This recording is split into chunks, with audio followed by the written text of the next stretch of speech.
అందరికీ నమస్కారం.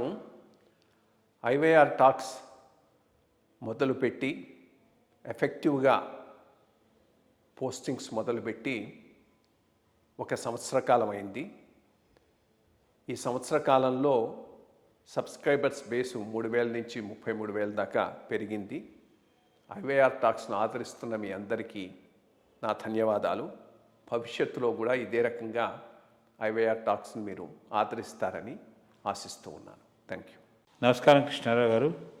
ఇటీవల విశాఖపట్నంలో ఈ టెక్నాలజీ కంపెనీస్ని ఇన్వైట్ చేయడం కోసం అని చెప్పేసి వాళ్ళకి ల్యాండ్స్ అలాట్ చేయడం అనేది, అదేను మార్కెట్ ధరకు కాకుండా తక్కువ ధరకు చేయడం, ఇది ఎంతవరకు సబబు అని చెప్పేసి వైఎస్ఆర్సీపీ పార్టీకి చెందిన వ్యక్తులు ఒక పిల్ వేశారు. అసలు ఇంత పెద్ద కంపెనీలు నెట్వర్క్ బాగా ఉండి అదంతా అలాంటి వాళ్ళకి మార్కెట్ రేటుకి ఇవ్వడమా, లేకపోతే అసలు ఎంతవరకు సబబు అనే దాని మీద ఓ చిన్న వివరణ. ఇప్పుడు అది చాలా చాలా తప్పు చేస్తున్నారు. ఐ థింక్ దీని వెనక మనకు వైఎస్ఆర్సీపీ ఉండుంటే వాళ్ళ ఉద్దేశం బాగాలేదు, స్ట్రాటజీ బాగాలేదు. ఉద్దేశం రాష్ట్ర అభివృద్ధి విషయంలో, స్ట్రాటజీ పొలిటికల్గా, రెండు రకాలుగా వాళ్ళు చేసింది తప్పే. ఎప్పుడు నేను చూసేది ల్యాండ్ కంటూ ఏం పెద్ద వాల్యూ లేదు. ల్యాండ్కి వాల్యూ ఎట్లా వస్తుందంటే అక్కడ వచ్చే యాక్టివిటీని బట్టి వస్తుంది. నువ్వు ఎక్కువ మంది తీసుకొచ్చి అక్కడ ఉండేటట్టు చూసుకోగలిగితే వాళ్ళ యాక్టివిటీ వలన చాలా అదర్ థింగ్స్ డెవలప్ అవుతాయి, దాంతో ముందుకు పోవటం అనేటటువంటిది జరుగుతుంది. హైదరాబాద్ పక్కన ఈ సైబరాబాద్ కానీ ఇవి కానీ ఎట్లా వచ్చాయి? ఆ రోజు ల్యాండ్ అలొకేషన్ వచ్చిన వాడికి వచ్చినట్టు, but good companies with some credentials allot చేశారు కాబట్టి అవన్నీ రాగలిగాయి. దాంతో ల్యాండ్ వాల్యూస్ పెరిగిపోయినాయి. సో కన్సెషనల్ రేటుకు కొందరికి అలాట్ చేయటం అనేటటువంటిది ల్యాండ్ వాల్యూను పెంచడంలో కూడా అదో భాగం, ఎకనామిక్ డెవలప్మెంట్లో కూడా అదో భాగం. ఇన్ఫ్యాక్ట్ నా పెద్ద అక్యూజేషను or let us say one of the main points which అప్పుడప్పుడు అంటూ ఉండేది ఏంటంటే, హైదరాబాద్ని ఏ రోజు డెవలప్ చేశారో అప్పుడు చంద్రబాబు నాయుడు గారి టైంలో విశాఖపట్నం కూడా అంతే ఫోకస్ అప్పటి నుంచి పెట్టి ఉండాల్సింది.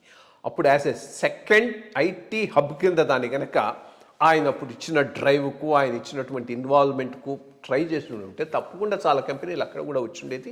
ఈరోజు ఈ గ్యాప్ వచ్చి ఉండేదిగా. బట్ నేను గెస్ అది అట్లా వదిలేసిన ఇప్పుడైనా కానీ ఇచ్చే కంపెనీలో ఏవి కూడా చిన్న టైప్ కంపెనీస్ ఏమీ కాదు. టీసీఎస్, కాగ్నిజెంట్, ఇన్ఫోసిస్ ఇవన్నీ వెల్ నోన్ కంపెనీస్. సో వాటికి ఇవ్వటం, బట్ రాజశేఖర రెడ్డి గారు కూడా ఇచ్చారు కదా. ఇన్ఫోసిస్కు 400 ఎకరాలు ఎంతో ఇచ్చాడు గట్కేసి గారి దగ్గర. అదేమి చిన్న ఇష్యూ ఏం కాదు, చాలా చాలా పెద్ద అమౌంట్, పెద్ద ల్యాండ్. అప్పుడు దాని మీద కూడా కృష్ణం వచ్చింది, బట్ వదిలేశాడు. మంచి పని చేశాడు. బికాస్ దాంతో అక్కడ ఫెసిలిటీ వచ్చింది కాబట్టి మిగిలినవన్నీ డెవలప్ అయినాయి. ఇన్ఫ్యాక్ట్ ఆ సింగపూర్ టౌన్షిప్ అవి ఆక్యుపేషను అది దానివల్ల అయింది. సో ఇవి వచ్చే కంపెనీలని మంచి కంపెనీలు. ఇంకా రియల్ ఎస్టేట్ కంపెనీస్కి ఇస్తామనేది ఇంకోటి. బట్ ఇక్కడ మొత్తం ఏరియా అంతా డెవలప్ చేసిందే రహేజా కదా. రహేజా వాడికి ఇచ్చిన దాంట్లోనే అంతా డెవలప్ చేసి చాలా కంపెనీలు వచ్చాయి. సో ఇది అంత నేరో మైండెడ్లో చూడటం అనేటటువంటిది చాలా చాలా తప్పు. ఎస్, ఒక లెవెల్కి వచ్చిన తర్వాత, ఐ మీన్ వైజాగ్ కూడా హైదరాబాద్తో కంపీట్ చేసేటటువంటి సెంటర్గా డెవలప్ అయినప్పుడు అప్పుడు దీనికోసం చూడాలి. రెండోది, నువ్వు మార్కెట్ వాల్యూ పెడితే అసలు వాడికి అవసరం ఏముంది? అక్కడికి రావాల్సిన అవసరం, he's happy in Hyderabad, Bengaluru అది ఇంకో చోటికి పోతాడు ఎక్కడ చీప్గా దొరికితే అక్కడ. సో వైజాగ్ స్పెసిఫిక్గా రావాల్సిన అవసరం ఏముంటుంది? సో ఇస్తున్నవన్నీ మంచి కంపెనీలు, వెల్ నోన్ కంపెనీస్. వాటికి ఇవ్వి, బట్ కట్టి ఇచ్చిన తర్వాత ఒక టైం ఫ్రేమ్లో వాటిని డెవలప్ చేయాలని, ఇంత ఎంప్లాయ్మెంట్ సృష్టించాలి. వాటి మీద మాత్రం సరైనటువంటి అండర్స్టాండింగు, అగ్రిమెంటు మాత్రం ఉండాలి. అది ఉందా లేదా అని ఎంతవరకు ప్రశ్న చేయటం.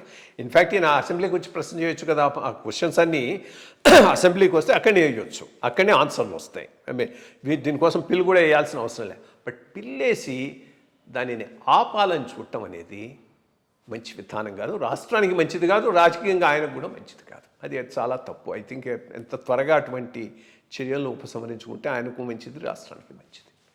మంచి విషయం చెప్పారండి. నమస్కారం.